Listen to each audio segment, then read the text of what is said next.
First of all, super proud of our team.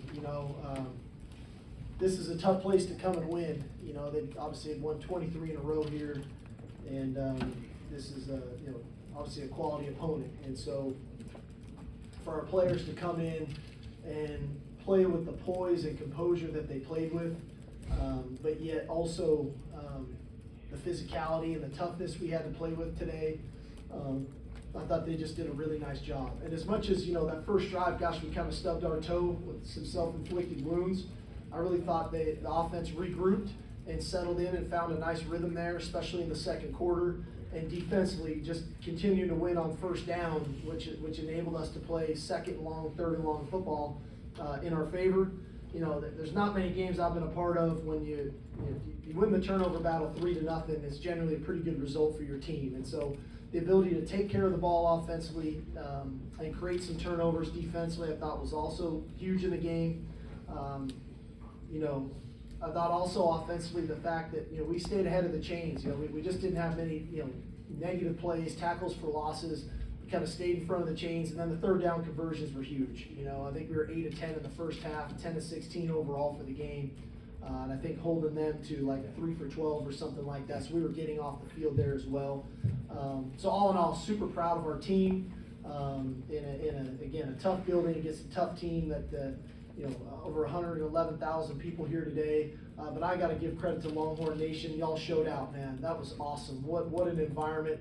What a moment for our players and our staff to sing the Eyes of Texas there at the end with the amount of orange in the stands was really a special moment for our players. So at the end of the day, like I said earlier in the week, this one game isn't going to define our season, but I think it would serve as a pretty good barometer of the type of team that we could be. And, I think that our versatility showed up today in all three phases. Our ability to run it, be physical, our ability to play the run on defense, but yet minimize the explosive plays on defense and be effective on special teams. So all in all, it's a good start to the season. We're 2-0, but we got a long way to go. Go to questions. Danny, go ahead. Steve, how much growth have you seen from Gunner in your time with him, and just what did he give you all today? Yeah, Gunner is he's a warrior for us. He's a guy a lot of times kind of got overshadowed the last couple of years with JT, but was a really viable player for us a year ago and served a big role for us. But then coming into this season, I thought Gunner did a great job of getting himself in tip-top shape. I thought he's moving better than he ever has, and his ability to not just catch balls, but now make people miss and create explosive plays. But bigger than that for us is his leadership that Gunner provides. He's a guy who's been in our program for 4 years now. He came in, that was that first recruiting class. And what I love about his story is the development. And again, I go back to this because so much in today's world is instant gratification, and it's about the true freshmen that play and so on and so forth. Gunner's kind of worked his way and earned his time to be the frontline starter for us in year 4. And he does things the right way, and he's a great leader for a lot of the guys in that locker room. So I'm proud of him and happy for him. Back middle, Kevin. Steve, Quinn made some nice throws on the run, threw the ball away when he needed to. And that's one of the things you said about last week on the interception. He kind of hit that one away. What was your take on his job? No, I thought he played really efficiently. He got completions. I didn't feel like there was a throw that got forced today. We knew we wanted to take care of the ball. We knew that we just did not want to give these guys a short field, and we wanted to make them drive the length of the field. So his ability to take care of the ball, but yet make throws when they were available. And we had the one touchdown call back to DeAndre Moore, which was again another him out of the pocket type play. But he got it to his checkdowns. He got the ball to our guys in space, which was something we want to do. And then when those throws were there down the field, he was able to make some of those plays as well. So all in all, I thought he was in really good command all day long. And, like I said, took his shots when they were there, but also took care of the ball extremely well. Go ahead, Kurt. Steve, do you feel like the team proved anything today? I don't know. We weren't really trying to come to prove anything. We wanted to play our brand, our style of football, and not, I was hoping to learn about ourselves. Would we be overwhelmed by the environment? We had a lot of new faces and a lot of new people, and we weren't. I credit our coaching staff. I credit the leaders on our team. Our guys played a very composed football game.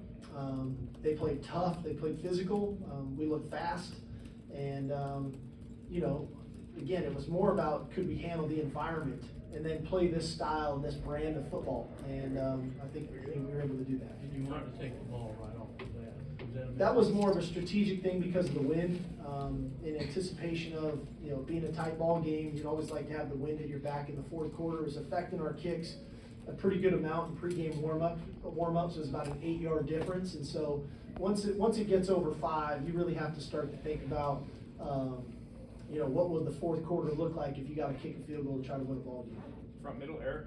Steve, in a game like this, environment like this, those 2 third-down stops, I think both were in your end zone, third and shorts. How do they help set the tone and set the environment in a game like this? Well, you know, I think that's a mentality, right? There's a level of physicality, and Michigan's a very good running football team. They believe in running the football. They're physical. And so when you're able to get those stops, you know, I think it's more of a mentality thing that, hey, we can stand in here, we can go toe to toe, we can play our brand of football, and that's going to be good enough today. On your left, Dennis? Sark, you've been asked for 3 years since the SEC came up about the line of scrimmage matching up. What's it like to do it, what you did today, and how does that answer that question against the defending national champs? Yeah, I mean, you know, we felt like we've recruited the line of scrimmage well, and we've recruited it, especially on the offensive side of the ball, through the high school ranks. You know, this was an odd year for us just because of the way our depth played out. We had to go to the portal and get 3 players out of the portal. But yet, you know, I felt like, you know, we can play that style of football. But I also think, Dennis, like, we're not a one-dimensional team. Like, we can play in space, right? We can, you know, because I think that's important, especially in the Southeastern Conference. As much as the line of scrimmage is really important, if you don't have the athletes on the perimeter, that's going to be hard too. So you have to have both for it to work, and I thought those 2 things showed up today. On your far right, Dennis? Coach, you're talking about young guys coming, you know, rising to the moment. That, I guess, was your 3rd series. Wisner and Jerry running the ball well, everybody's blocking well, but to see Wisner lower his shoulder and for that to be a touchdown drive, how pleased were you with the way that drive played out? Well, I mean, it's important to us because we're at our best offensively when we can run the football, when we can RPO, when we can play action pass, when we can drop back, when we can screen you. Like, we try to do a lot, and we try to make it difficult on our opponents trying to defend all that we can do. And if we can't run it, and if we can't run it with a physical mentality, then a lot of the other stuff gets difficult. And so, you know, hey, I hated losing CJ before the season. I hated losing Christian. But we got a ton of belief in the guys that we have, and in Jaden, and in Trey, and in Jarek, what they're doing. And they know how to run the football, and they can run physical, and that's the way we practice. And so they just took the practice to the field. Over here on your far left? Steve, over here, Jimmy Watkins, Cleveland.com. How much you mentioned you wanted to see you guys not get overwhelmed by the atmosphere. How much does it help to have an experienced quarterback in that situation? Particularly, I mean, it was a while ago, but Quinn's been in this building before. Yeah, no, I think it was helpful. You know, I reminded the guys about, you know, we've gone into Tuscaloosa and played and won. You know, we played in a Big 12 championship game. We played in the college football playoff. And so none of the moments should feel too big for us anymore. And that's just what I commended them for in the locker room, and that, you know, this is who we are. This is how we know how to play. And there's nothing better than going on the road, and when you have great composure and you can play that way, because that's a way to kind of take over a game when you can start to eliminate a crowd, and then that fuels what we're doing. Sometimes it's almost easier than at home, and so when we can go in with the right mentality and we can embrace the challenge, but also keep our mental intensity. But there's that fine line of not crossing over, still staying poised and composed. And I thought we were able to do that, but we've been doing that. And I think that's something I wanted to impress upon our players is like, that's just who we are now. And so, again, if this helped reiterate that to them, I think it was good for them. Your middle, Anwar? Coach, I know you have to look at the film with the offensive line, seem to be blocking well, and of course creating those run holes. Just a quick snapshot of what you saw up front. Yeah, I felt like we played really well up front. You know, I really do. I felt like we were reestablishing the line of scrimmage. We were moving people. We were giving our runners running lanes.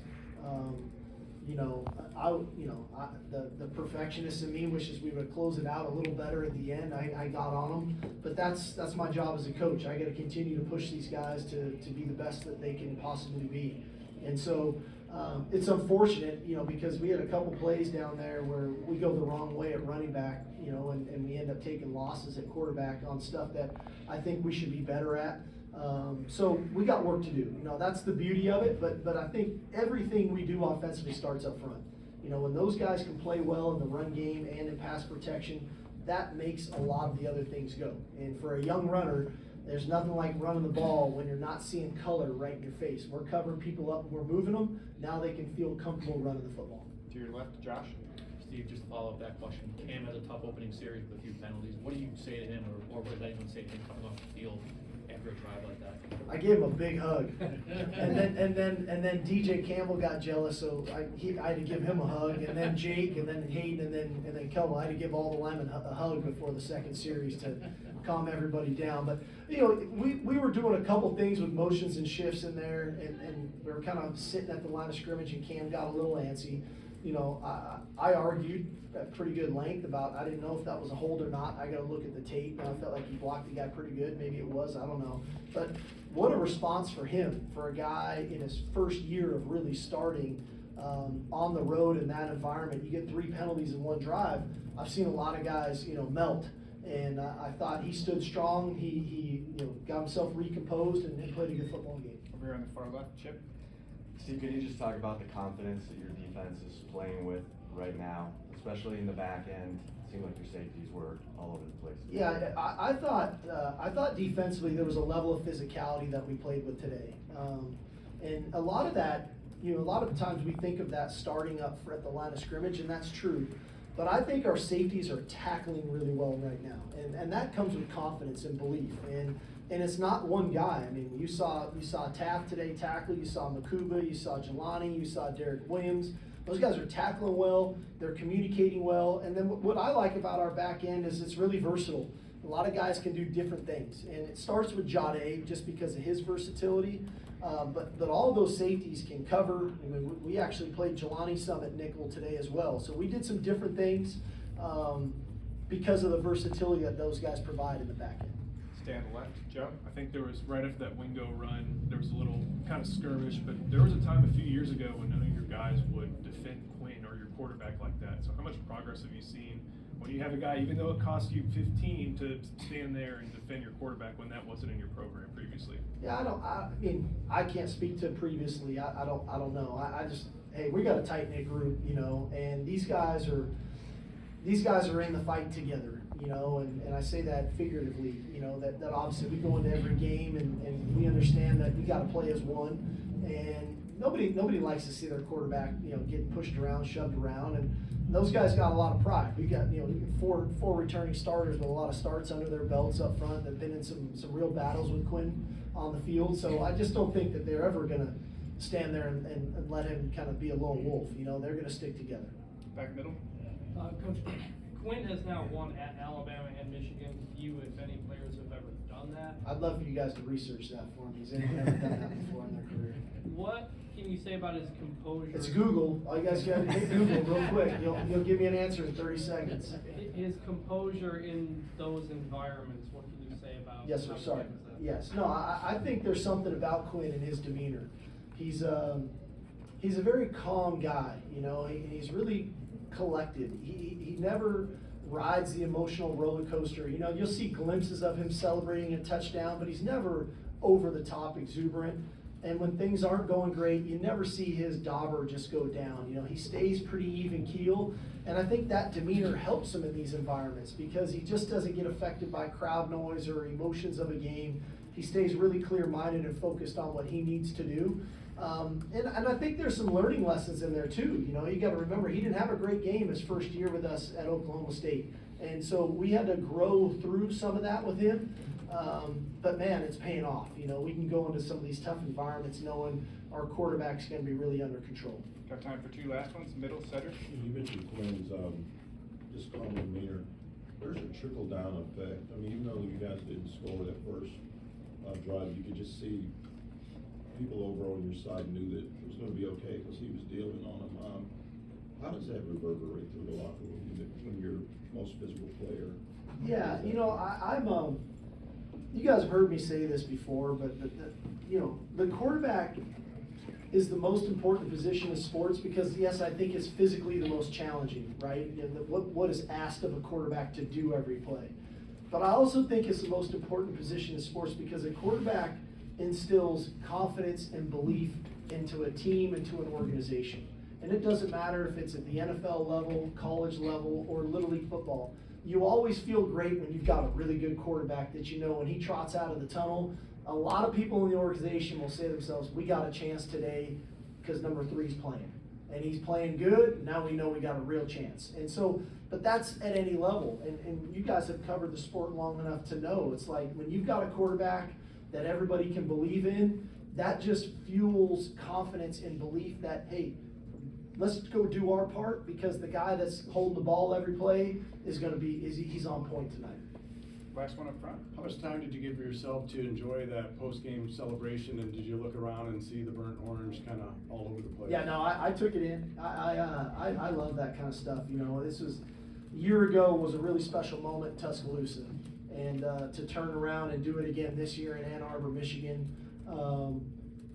You know, snapping a 23 home game winning streak and then looking up and seeing the amount of burnt orange in the stands was special. Like I was saying, it was super special. So to sing the eyes, to go make sure that we gave a lot of the thanks and gratitude to our fans. They showed up today.